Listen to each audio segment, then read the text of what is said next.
đây lệ đó cô lệ tôi qua chúa điều cả lô en tu om đó cái và chia hi cái lần đó chúa đâu phải thiếu farm này đâu nha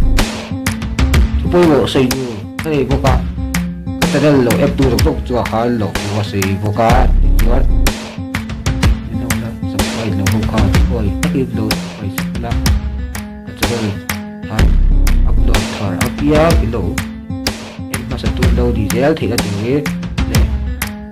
rồi upload cái này thì ngay lối lối thì dễ là tụi nó phải tiếp tục để lại sắp có lá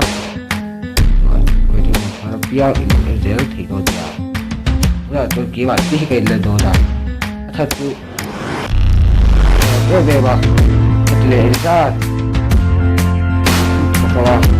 rồi ra thì nào em thì nào bảo tôi đi